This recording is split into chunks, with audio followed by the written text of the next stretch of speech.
Kandala government ഹൈസ്കൂളിൽ വർണ്ണ കൂടാരം പദ്ധതിയുടെ ഉദ്ഘാടനം നടന്നു. പൊതുവിദ്യാഭ്യാസ വകുപ്പും സമഗ്ര ശിക്ഷ കേരളവും ചേർന്ന് പ്രീ പ്രൈമറി വിദ്യാഭ്യാസം അന്താരാഷ്ട്ര നിലവാരത്തിലേക്ക് ഉയർത്തുന്നതിനായി നടപ്പാക്കുന്ന പദ്ധതിയാണിത്. മാറനല്ലൂർ ഗ്രാമപഞ്ചായത്ത് പ്രസിഡന്റ് എ സുരേഷ് കുമാർ ഉദ്ഘാടനം നിർവഹിച്ചു. 10 ലക്ഷം രൂപ ചെലവഴിച്ചാണ് ക്ലാസ് മുറികൾ നവീകരിച്ചത്. നൂതന പഠന രീതികൾ ഉൾക്കൊള്ളുന്ന സൗകര്യങ്ങൾ. തിരുവനന്തപുരം ജില്ലാ പഞ്ചായത്തിന്റെ ആസ്തി ഫണ്ട് ഉപയോഗിച്ച് നിർമ്മിച്ച പ്രവേശന കവാടവും ഇതിനോടൊപ്പം ഉദ്ഘാടനം ചെയ്തു. പരിപാടിയിൽ headmaster Anilkumar, Nemom block panchayat chairperson Shanthaprabhakaran, ആരോഗ്യ വിദ്യാഭ്യാസ standing committee chairman Ando Varghese, panchayat അംഗം ജാഫർ ഖാൻ തുടങ്ങിയവർ പങ്കെടുത്തു.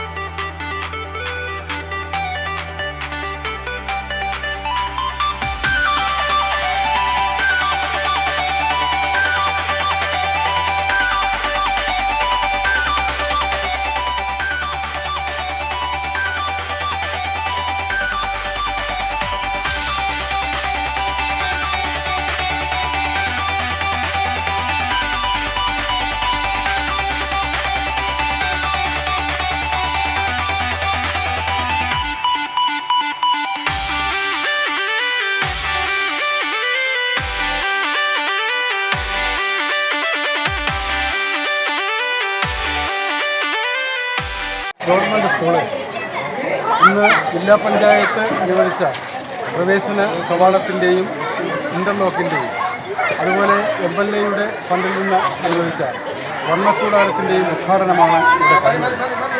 ഒരു പൊതു വിദ്യാഭ്യാസ മേഖലയിൽ കേരളത്തിലെ ഇടതുപക്ഷ ജനാധിപത്യ മുന്നണിയുടെ ഗവൺമെൻറ് എങ്ങനെയാണ് കാണുന്നത് എന്നതിൻ്റെ ഉദാത്തമായ ഉത്തമ ഉദാഹരണമാണ് ഈ കണ്ടല പള്ളിക്കൂടം. സാധാരണക്കാരൻ്റെ പാവപ്പെട്ടവൻ്റെ മക്കൾ പഠിക്കുന്ന ഈ സ്കൂള് അന്താരാഷ്ട്ര നിലവാരത്തിലുള്ള എല്ലാ സൗകര്യങ്ങളും ഒരുക്കാൻ പ്രിയപ്പെട്ട MLAയ്ക്കും പ്രിയപ്പെട്ട ജില്ലാ പഞ്ചായത്ത് പ്രസിഡന്റിന് കഴിഞ്ഞുവെന്നുള്ളത് അവർ എല്ലാവിധ അഭിനന്ദനങ്ങളും ഈ അവസരത്തിൽ ഗ്രാമപഞ്ചായത്ത് പ്രസിഡന്റ് എന്ന നിലയിലും ഈ സ്കൂളിലെ എല്ലാവരുടെ PTA പേരിലും ഇവിടുത്തെ SMCയുടെ പേരിലും ഒക്കെയുള്ള അഭിനന്ദനങ്ങൾ ബഹുമാനപ്പെട്ട MLAയ്ക്കും ജില്ലാ പഞ്ചായത്ത് പ്രസിഡന്റിനും ഈ അവസരത്തിൽ ഞാൻ അറിയിക്കുകയാണ്. അത്ര മനോഹരമാണ് കണ്ടല പള്ളിക്കൂടം.